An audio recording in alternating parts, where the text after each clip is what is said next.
Hello, my name is Charles Randolph, and welcome to the channel. Tonight, we have an open mic poetry event, but first, I'd like to give some context. Shortly after the election, Jack and I went to downtown Portland, where we originally sought to interview protesters. However, to no avail, there were none. So, we stopped at Powell's bookstore. We came across an open mic poetry event. Our interest piqued, as current events often affect the art of artists. I wondered how the election would express itself within their expression, if any. This is their work. And, in solidarity with these brave artists, I will share a poem of my own, called Silent Tears.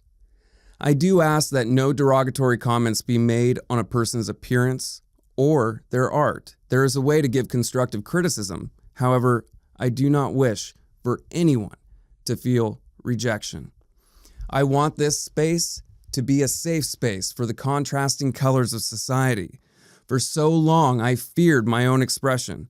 It took a life-changing circumstance that forced me to.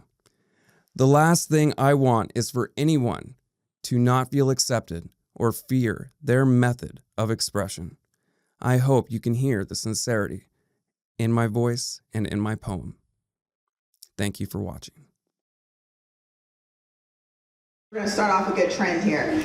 This is called ammunition. 9 p.m. marks bedtime in the Price household. My son comes running out of his room, charging me like a baby hyena. Come lay down with me. I race him to my room as if my championship triathlon depended on it. Son or not, I can't help but be competitive, and I shall spare no feelings making sure he knows his mama still got it. I've left the duvet, making a canopy to hide him in, shield him from the cruelty Donald Trump is about to invade this country with. Before I turn out the lights, sweet innocent spills, do you have to work tonight? I must work every night. You don't gotta work every night. Deep down, I wished he was right. But when mommy is working, I mean mommy must write. I must write for all the women soon to be silenced. I will write for all the children without pencils once they get deported. I will write this poem so one day you can read it in a book. Sitting on a shelf, making a home out of a forgotten library, if we even have them when he grows up. Or in someone's home that's pulled out on days that aren't so empathetic. My poems will not be an aesthetic. My poems will make me a legend. My poems will be an accomplishment you can hold long after my hands become brittle.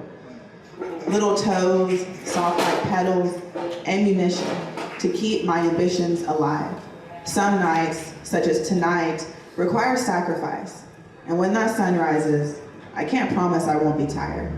But I can promise I'll be beside you, reminded as you unlatch those brown crusty eyes why I must keep writing.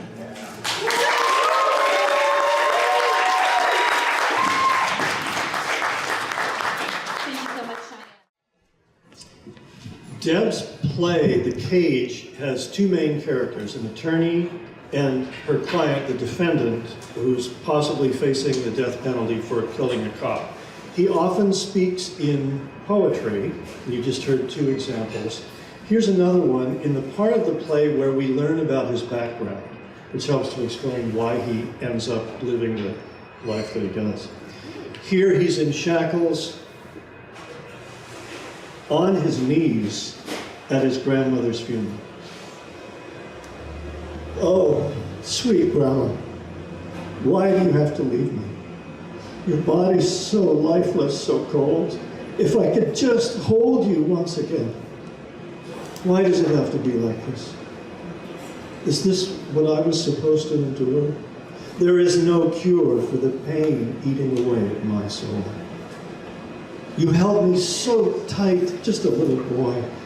You told me you loved me and would never leave me again. But you are gone. And all that is left is the shadow of your being. Am I being selfish to be angry with you at this time? I want to rage on this world around me. Oh, sweet grandma, why do you have to leave me? I can't even touch you one last time to feel your love and embrace. They bring me to your side with these shackles at my waist, the shackles of this world. My mind are holding me so tight. I want to run and run and run away from this world. Oh, sweet Grandma, why do you have to leave me this way? I never got to tell you the love I have for you. You are the reason I continue to fight. But with you gone, I don't know if I can keep fighting this fight. I'm a prisoner in my own mind. Why is this world so unkind? Oh, sweet Grandma, why do you have to leave me? If I could just touch you, feel you again. I want to hold on to you so tight, my hands grasping like steel under your hands. I would never let go. Now I must let go. You will take a piece of my heart. My heart is breaking. Oh, sweet Grandma, why must you leave me today?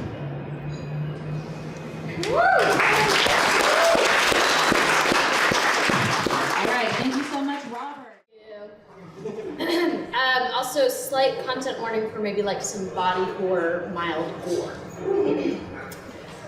The piano keys, ting, ting, thump, thump, sing, sing against the inside of my head, sloshing cerebrospinal fluid and blacking bone. Push, pushing on my inner ears, pressing till the pressure's too much, tilt out, tilt down, push and press, and then new sound, pop! And crack and crash. The hummingbirds fly out the window, mirrored confetti on the wind. The sourdough starter stops fermenting in its tracks. The tracks are suddenly void of trains in an instant, but their whistles keep blowing smoke in the winter air where it freezes and falls to the ground. Like the same confetti, powdered sugar, hummingbird wings, salt dust, and sawdust, summer drivel, and autumn rust. Around the crown where the piano keys thumped. But this is new shit. New shit! How long have you been preoccupied by men with two faces? Ooh. The Demogorgon slinks in shadows between ivory pillars as town folks prattle on about elections and airstrikes over croissants and syrupy iced coffees.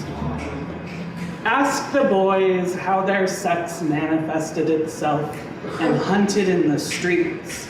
A charming gentleman by day, but a goddamn dandy in the twilight.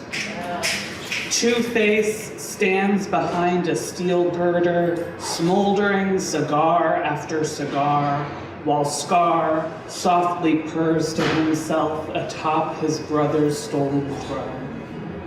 Slippery gentlemen blow into towns every day and offer painted roses to anyone who listens to sailing songs about butterflies in Bedlam. A Winona Ryder type jimmies together an entrance to the underworld out of drywall and groceries bought on lean from the lesbian-owned hardware store. When lit up with Christmas lights, it's a never-ending tunnel of jewels glistening after a silent rain. And when our little heroes cross the dandy's path, they'll be offered a deal just like the rest of them. Send flowers to the parents of children who read obituaries.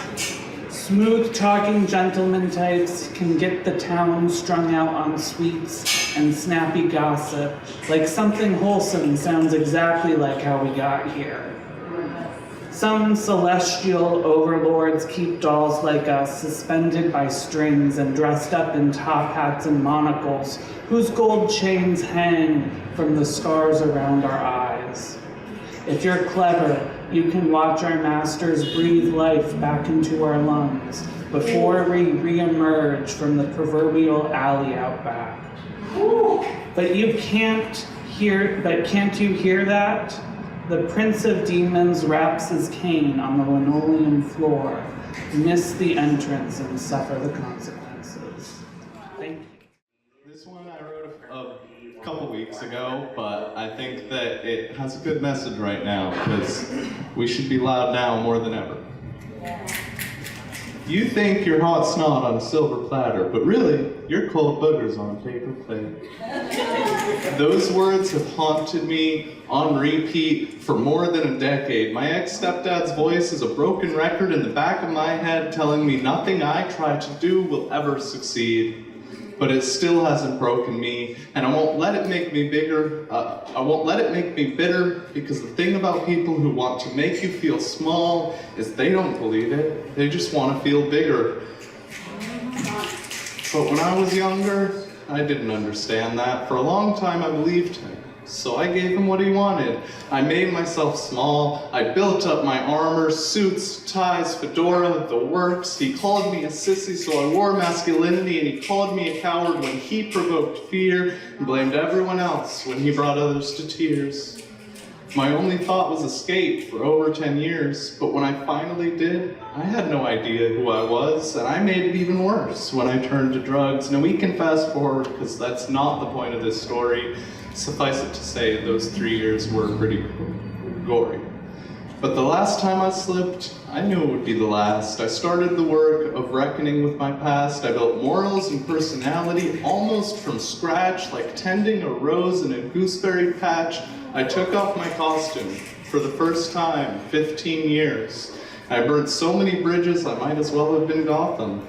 Now my heart is my armor. I wear it on my sleeve. And cruelty, misdirected anger are my biggest pet peeves, and that's why most men will never like me. Something really, really small, because I really wanted to write a new piece for just the devastation that we're all collectively going through.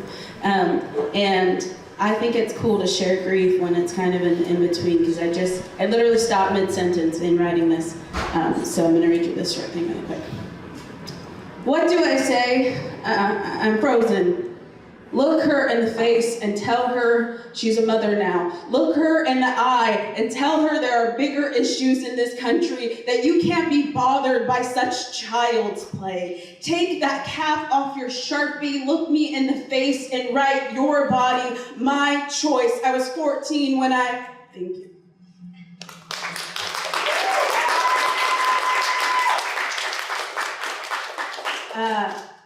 I've read this poem here before, but I feel like it's so timely. I wrote it after the overturn of Roe v. Wade, and it's called If I Would Have Met You Today. To the 5 men who are the reason I am in therapy, if I would have met you today. If I met you today, I would punch you right in the chest so you could feel how it felt in mine. I heard you're famous now. If I met you today, I would stampede the barricade, run on stage, grab your guitar, and smash it on the ground. If I'd met you today, I'd tell your little fans the ways you manipulated, guilted, and shamed me when I was 15 years old. If I met you today, I'd break your hand as you took mine to pleasure yourself. I'd spit in your face as you told me you just wanted to cuddle because I'd no longer be naive enough to actually believe you. If I would have met you today, I wouldn't have invited you over in the first place. The glaring signs of someone who will ruin my life would no longer entice me. If I would have met you today, I would have asked you what didn't give away my age. Was it the 16 on my birthday crown, or the high school friends I posted pictures with, or how about the blue and pink rubber bands that shine across my braces when I smiled? And just like the song says, if I met you today, I'd break the windows on your car as you drop me off on the corner to walk home in the middle of the night. If I met you today, I'd kick you right where it hurts so you know what it feels like to have someone violate the most sensitive parts of yourself. If I met you today, I wouldn't be a tally mark in your list of young, dumb, insecure girls who will do whatever you say or ask. If I met you today, you'd probably see a girl who can trust and love, a girl who's free and alive because she was never used as an object by an entitled man like you. Yeah. Of course, that is probably what you saw when you did in fact meet me before I actually met you. If I'd met you today, I would have never introduced myself, never flirted back, never texted back, never sent you those pictures, never kissed you, never. If I would have met you today, we wouldn't have met at all. Thank you. Work to do. It's not about me. I'm here to help you be believed. It's not about me. I'm here to help you be seen. It's not about me. I'm here to help you be free. Because it's not about me. It never can be, because it's about we. Because if you hurt, I hurt too. And when you heal, I heal too. If you lose, I lose with you. And if you win, then we all do too. So I'll be your voice when you have lost yours. When it has been stolen, when it has been silenced, when it has been broken. And when you regain it, I'll step aside so that you can raise it. Because when you're heard, I'm heard too. And making space for others, letting others breathe, letting others be, is something we all need to do. There's no me if there's no you. Without you and me being us and we, are we not all doomed? I know you know that's the truth. So let life be the truth. I know what a dangerous man looks like, but only after I thought he was a boy you could take home to mother. So when I see everyone else also fooled by the dangerous man, I don't know who I'm more disgusted with, the liar or the ones who believe the lie. The ever faithful, the ever gullible, willing to hear it all, to be part of the collective fold. Because it's better to be inside the belly of the beast than to be the one on the outside, the one who has to question, the ones who are left with doubt and fear. On the inside, you don't have to think. You don't have to question. You don't have to decide. You only have to believe. The never-ending safety and apathetic complacency inside the warm comfort of ignorance. I don't have to see if my eyes are already blind. I don't have to hear the screams of humanity. I only have to listen to one voice. I don't have to know the depth of cruelty or hatred, the depth of all darkness made real by the lies. But the liar will protect me. The liar always has. We live inside the lie together, our hearts as one, insular and empty. The liar saved me from myself, from deciding, from debating and thinking, from understanding the simple seduction of the simpleton. Except it is not that easy, it's not that simple. The elusive feeling of belonging when there is nothing to comprehend, when there is no answer worth accepting, no logic to the demagogue. No, there are only feelings, my feelings, the unfathomable, unexplainable emotion that can only be satisfied by a lie. The liar knows my grievances. The liar believes me because the liar in turn believes. The lie is good enough, it is sweet enough, it goes down smoothly.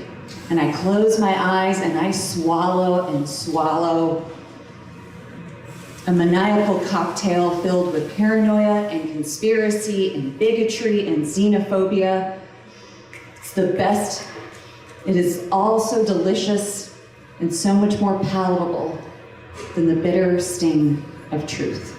Wow. Thank you. A bit of context before I begin. I wrote this poem when I was 16, except for the last stanza I wrote yesterday, completing it. While sitting on an off-white carpet between the end of my bed and bookcase, a guitar lay over my lap, plugged into a 4-track Tascam recorder. I was full of emotions. I felt not accepted and misunderstood. I would play the song along with the poem. However, I believe its silence will be more impactful, as silence often is. This is the first time I have shared my work, and this is The Silent Tears. Emotions filling me, trapped and feared, these are the silent tears. They are making me, they are breaking me, these are the silent tears. People hiding from the truth, afraid to face themselves, they run from them. They hide from them, they forget them. These are the silent tears. I shed them, all of them, let them lay, and walk away, no longer wet with shame.